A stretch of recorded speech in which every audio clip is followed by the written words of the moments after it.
Hey guys, Rorius here. I'm coming at you from my phone. This week, we're doing a bunch of get to know Rorius kind of videos. You'll have seen yesterday the Rorius schedule video. Well, today I'm going to do a setup video where I'm going to show like what kind of stuff I'm working with in terms of my setup. I just realized I have not cleaned my desk.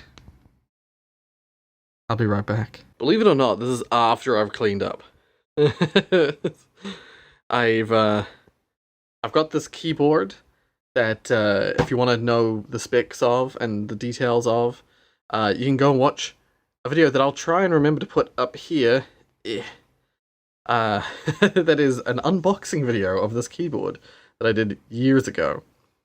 I have, I think it's a Razer Taipan mouse. Oh god, it's dirty. Didn't notice it in person, but in the camera I saw it. Just a white mouse. I don't know why I have a white mouse and everything else I have is black. I have an Oddworld Inhabitants mouse pad. This mouse pad was given to me by a friend. I've always loved this developer, and so I when I was given the option of having a round mouse pad, I was like, oh, this will fit perfectly to it. This was custom print, by the way. This isn't official merchandise. This was, I gave them a picture of this thing and they printed it for me. As you'll see in all my videos, I use these, they're the I think they're called Reg or something, but they're headphones called 4VR, and they're like PlayStation, Sony branded VR, like PSVR headphones. I think they're called Rig though also. I have my boy Crash holding my controller, and at the moment I have my boy Spire holding the case for Spore, the original case that I used to get Spore back on my computer. There's some notes from Hollow Knight. Yeah, whenever I'm playing a game like Hollow Knight, I'll use just my regular PS4 controllers. I have a bunch of other stuff in here, like the VR stuff. It's just sitting around, waiting to be used. My PC is back here. It's got a few random stickers on it that I should remove. I hate them. They're just random stuff I got from different... God, I need to vacuum the front of my computer. They're random stickers I got from different products. You can't really see inside, but I have a bunch of stuff inside. You can just see reflections. I'll go through what I actually have in my PC in a minute. The microphone I use, which I'm not using right now, I have a little arm attached to this part of the desk up here, so that there's no sound. There's a separate desk from my main desk where my computer is, so that when I'm clicking buttons, when I'm clicking the mouse or hammering keys, there aren't vibrations going up through the arm and to the microphone. I just have a blue Yeti, pretty standard, pretty like cheap standard. I use a regular lamp up the top here to light my face generally. I have a little box which is basically my oh god, it's so dusty. It's basically my VR microphone. I use it whenever I need to talk from a distance. That's my AC unit and my VR thing. That AC unit is really freaking quiet. It's brilliant. I have 3 monitors. I use my main monitor here for, the games or whatever. Oh, and there's the webcam, which is active, but I'm not using it right now because I'm about to record some videos. That webcam is a Logitech.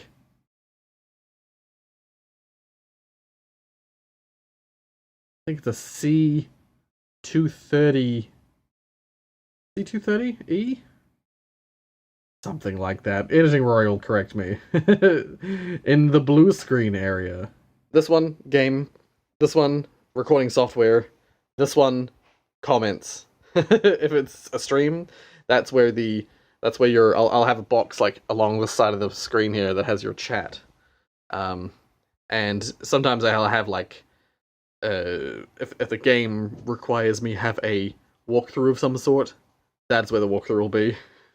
I've just got some basic Logitech PC speakers, but I don't use them most of the time because most of the time I'm using these. Alrighty, there's the camera there. Back to me. I use this yellow chair that's falling to bits. I'm about to get a new chair for Christmas, so Look forward to that, I guess. It's a much better chair. This chair is falling to bits. What else do I use? I use a blue screen behind me, and I have a lamp that lights up the blue screen so that you don't get weird shadows around my shoulders, which is something that used to happen all the time. I have another side lamp there on the side of my shelf, but that isn't really necessary anymore. I still just use it in case up the top left corner of my, like, left corner from my perspective. This corner here, this corner here, often is the least lit corner of the whole blue screen, so I often have a secondary lamp on just to make sure no shadows are there either. There's the other VR tower. I have specific stands. I have special stands for them so I can move them if I need to. At the moment I just have the blinds closed, but these are blinds that I have that try, you know, reduce the light level out from outside. They reduce the light level from outside. I didn't mention I use an HTC Vive. I mean, it's pretty obvious from my VR videos that I use HTC Vive, and the fact that I have these stands. They're specific for HTC Vive. I don't have any of the modern ones. I only have the original Vive, not the Vive Pro, just the Vive. I mentioned lights, but I didn't mention the most important light. That light. That light. It's my ring light. I got a ring light on a little stand that sits behind my computer. I have like a gap. Wait. Let's just move over here. I have a gap between, like, my desk. Oh god, so dusty. Between my desk and, like, the back of my room. I have this little cavity. And, I have the ring light there. And I have that blanket to try and stop some of the sound reflection stuff. So, yeah, the sound should sound a little better from behind here. Before I put this blanket up, there were some real reflections of sound that were pretty terrible. So that little blanket, as hideous as it might be, stops some of the sound. I think that's it in terms of things that I use specifically for recording. I have some merch you should totally go buy. Here's the latest pillow. They're good. They're nice pillows. You'll also have noticed, if you're looking at my desk closely, there's a Rorius pen. You can get. It's cheap. Well, cheaper than the pillow. That is. Now, onto the PC/OBS stuff. Yeah. Okay, so this will be a weird view, but I'm going to leave this completely unedited. It has to be some editing involved, but this is the standard setup that I have. I'm currently recording the recording software so I can show you guys what I record, the way I record. As you'll see, I basically record 2 screens worth of video. Where one screen is just my face with the green around me, with the blue being keyed out, which is why green and blue for me isn't good, but I'm going to be changing that very soon so that it's just the green, because green is the best for my editing software, Vegas 14, which I'll show a little bit later. I use what I call the profile double stuff, because it's 2 videos, 2 screens worth of video. This setup is not the best, but it means that I don't have to do any syncing whenever I record a normal video on my computer. Because the audio, the microphone, the camera and my microphone are being recorded at the same time as the video, and they're in the same source, so they're really well time synced. If you don't want to have to go through the rigmarole of having to set up a camera, do like claps and things like that to make your audio and video line up, and then the game also, and then having to do like up down in the game to make the play and your actions line up. Yeah, this is the way to do it. The only reason I can do this is because I use a webcam. If I get better stuff, if I get better equipment, and I record my face with like a DSLR or one of those kind of things, that will no longer be possible. But I can keep the audio lined up, but I'll have to sync the video specifically. I have just one scene with a bunch of stuff in it. Normally, I don't have a display capture. I don't use display capture, I use game screen. Display capture is only if I'm wanting to record the display, like you can see here, or if a game doesn't support game screen. Like recently we've been playing Spore. Spore, if you put it on game screen, you get a lot of weird artifacts that I'm assuming are stuff that's passed through the graphics card but not actually displayed.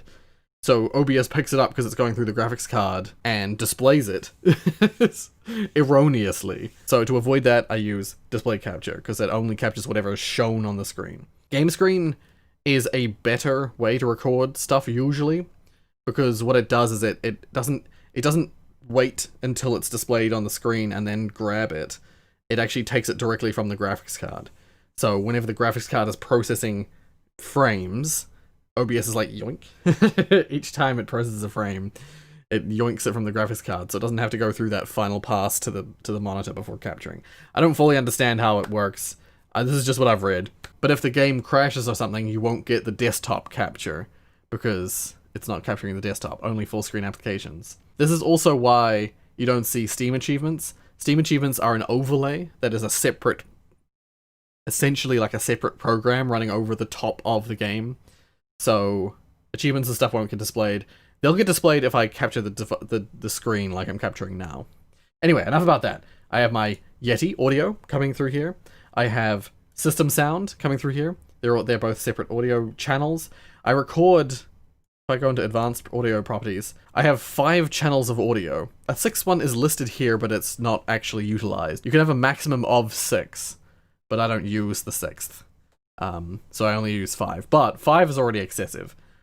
The reason I have 5, and not just, you know, like 2, or 3, is that track 1 is, like, sound combined. So when I play back a video, a recording, on any kind of playback software that uses track 1 by default, I'll immediately hear the sound. Some software, though, uses the last track as the default sound.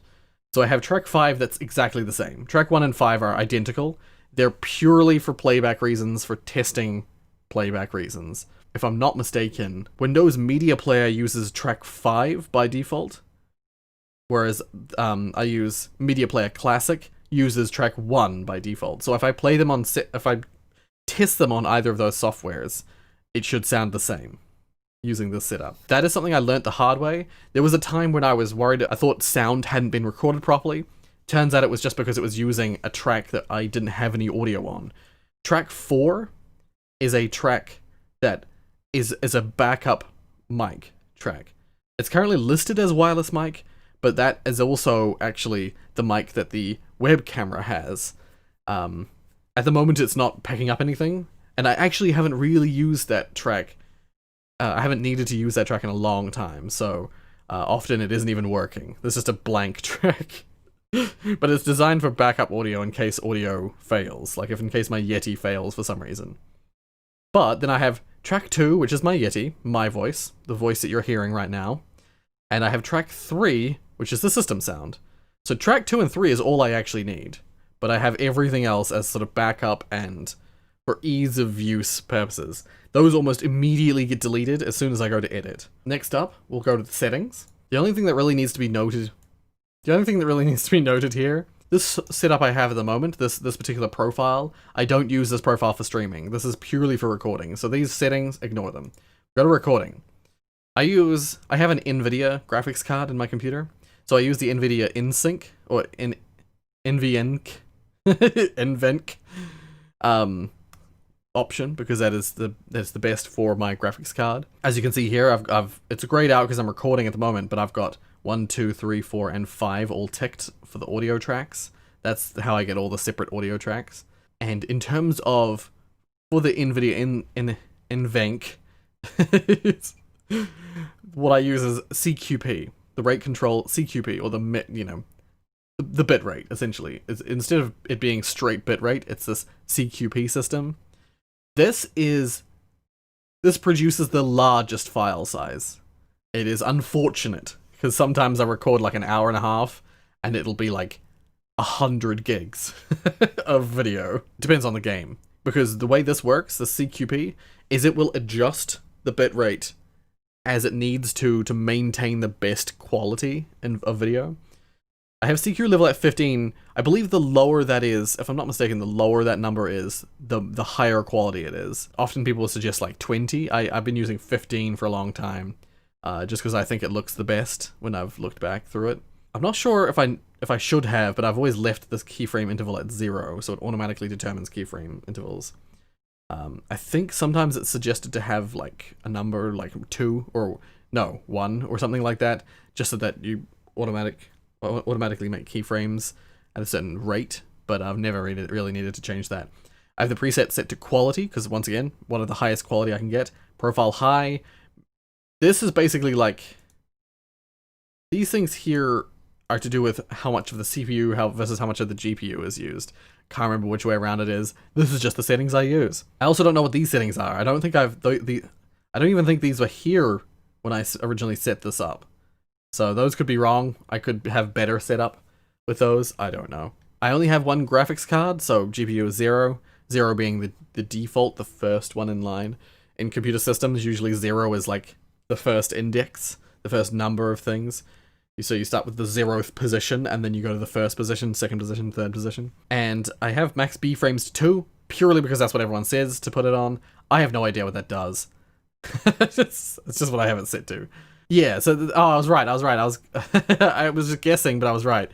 So, Windows Media Player uses the 5th track, so that's why I have merged Windows Media Player, and then I have merged Normal, which is what Media Player Classic uses by default. And mic, system, webcam. So, under video, I have the base canvas set to this. The reason it's not 1920 by 1080 is because I've got this double up setup. It's the double stuff option. So it's 2 times the 1920, which is 3840 by 1080 vertical. That's how I get the double screen effect. I have the main part of I have the actual system screen set at like 1920 offset, so that it's on the right hand side.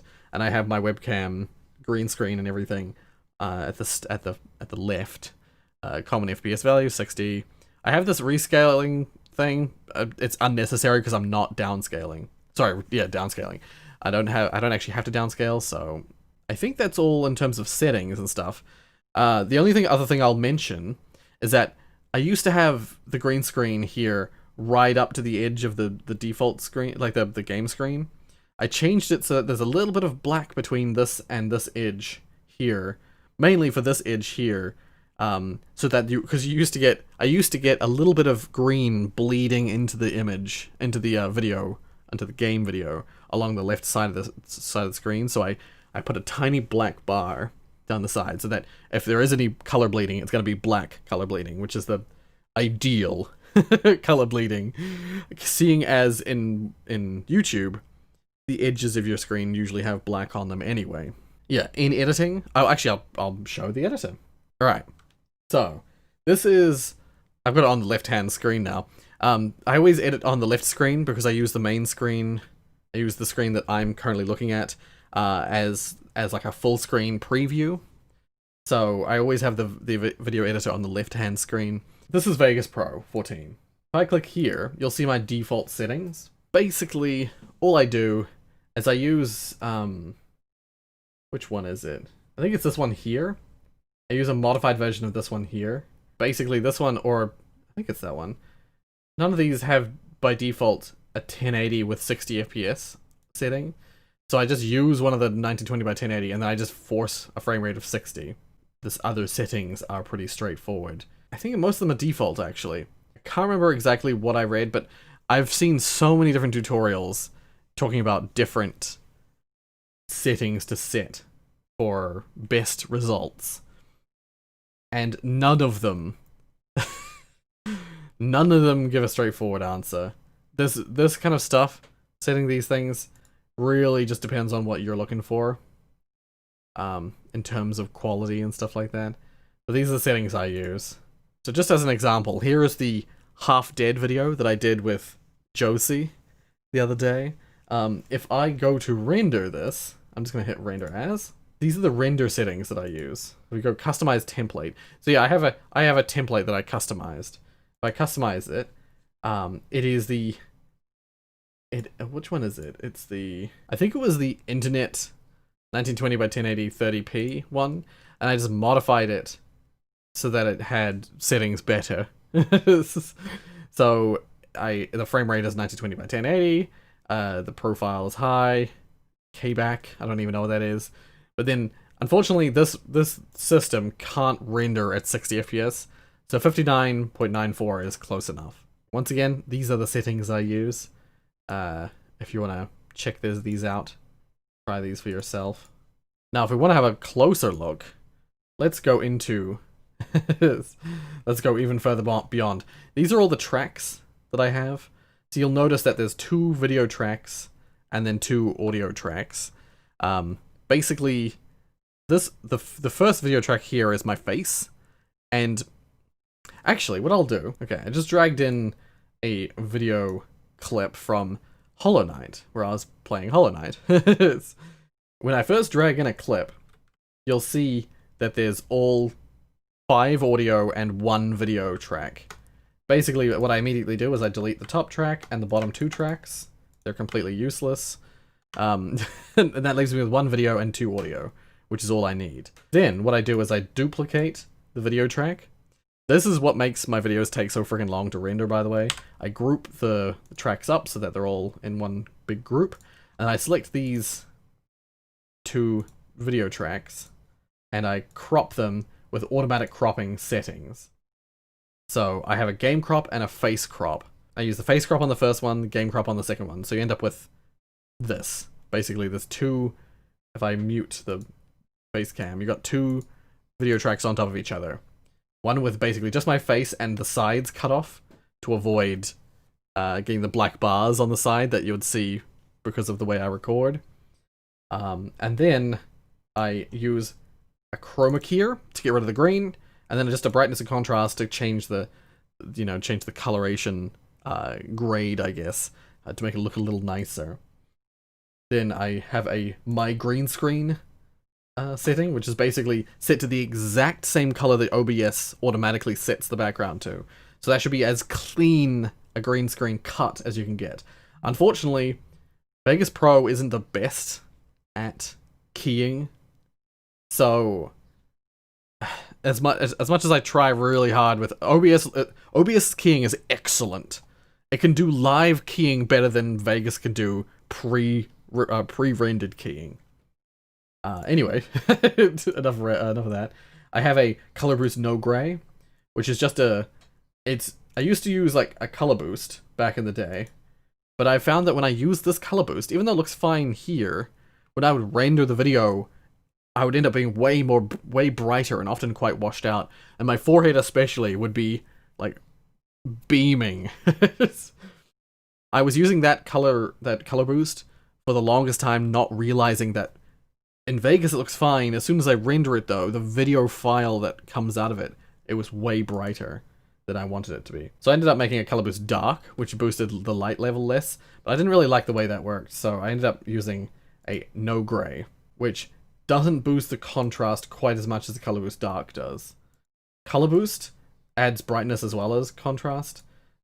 Dark and no gray have just contrast, and the no gray is just enough to get rid of the sort of like the gray effect. If I take this off entirely, there's sort of like a grayness to the image. If I just put that on, it just makes the colors pop a little better. And that's all I do for that. Then I position it. Once again, I have presets. I have like a million presets. At the moment, for Hollow Knight, I would use this. I have the special Hollow Knight HK Facecam Top setting, which is scaled down to the normal size, and then just Y setting of 200 instead of what is normal, which is if I go Facecam Top, it is a Y setting of 400.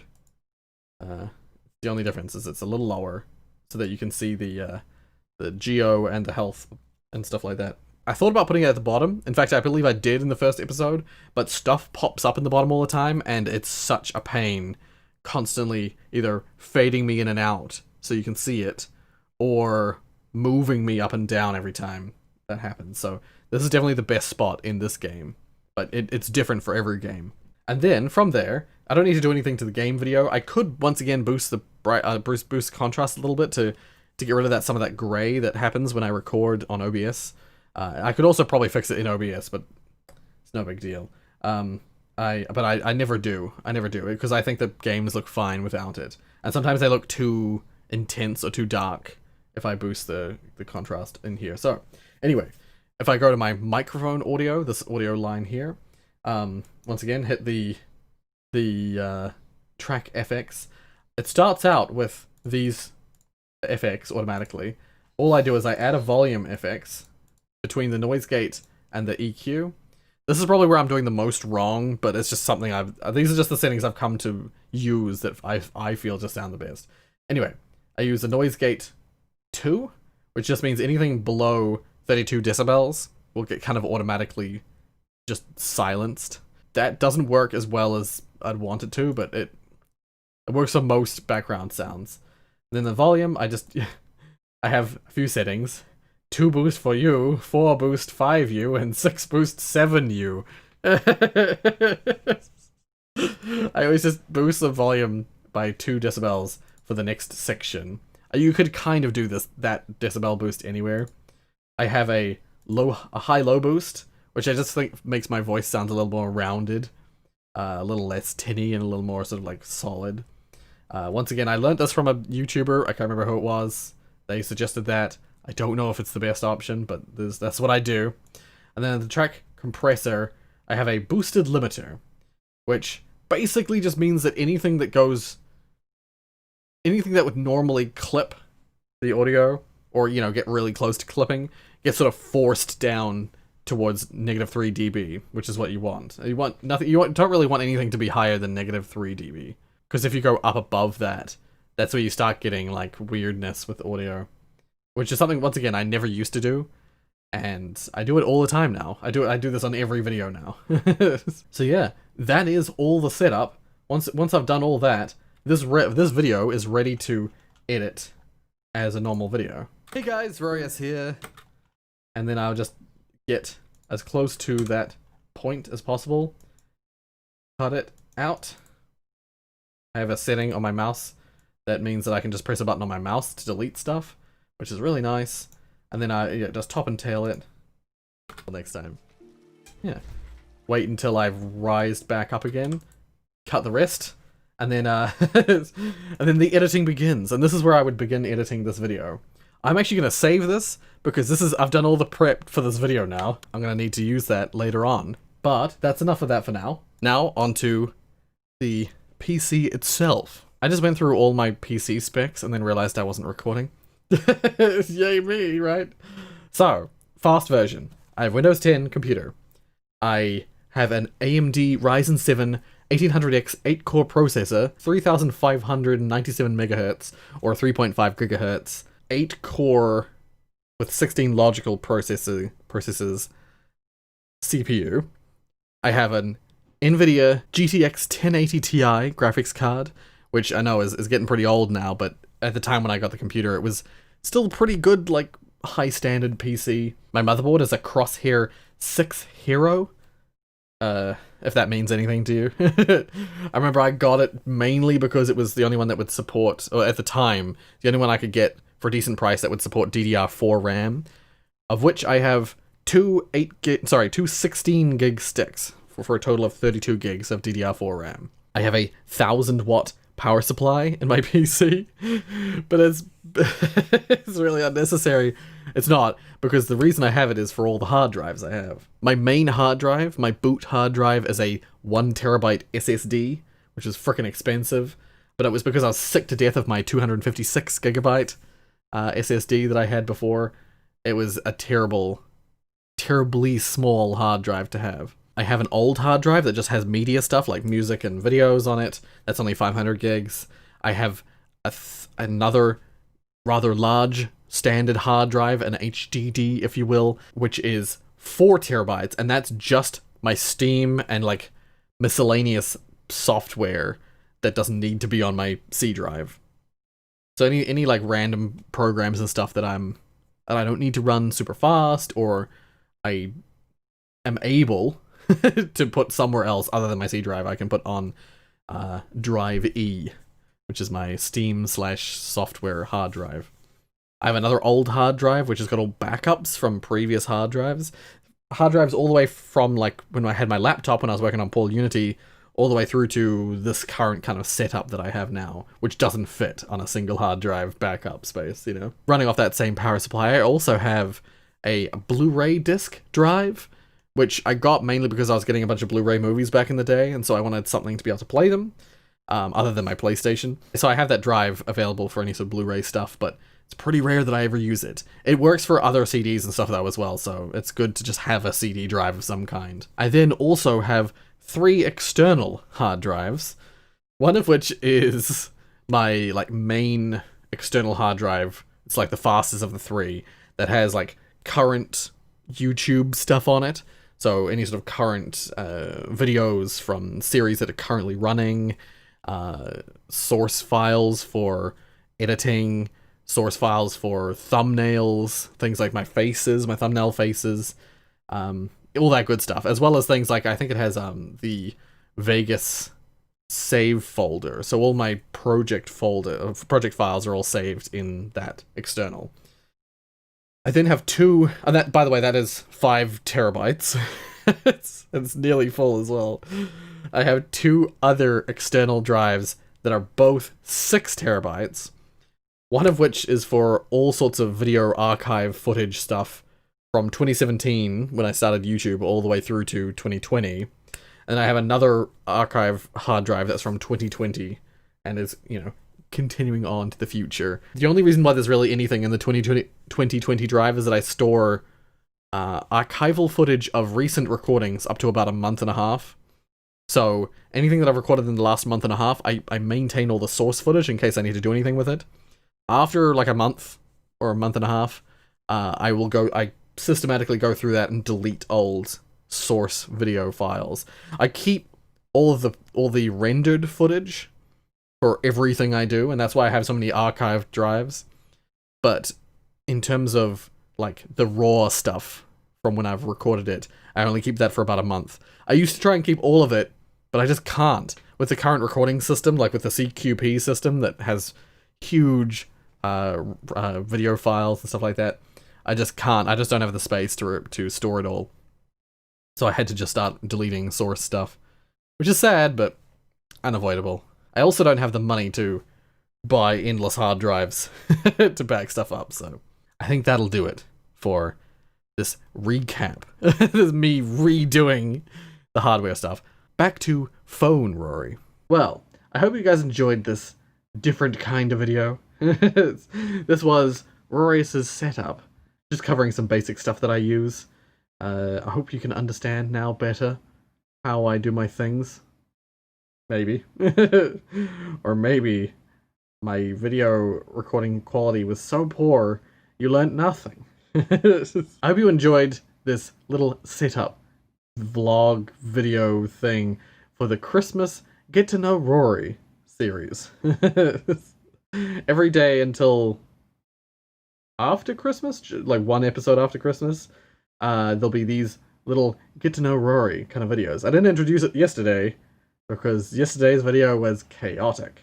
I hope you guys enjoyed this video. If you did, hit that like button. Gotta make sure the sound of this phone is not always the best. And it's not the most stable video either. Fingers crossed. This is all working. If you want to see more from me, then subscribe. Thank you so much for watching. I hope you learned a little something, if not about recording, then about me. And I'll see you tomorrow for another video a bit like this. Bye guys.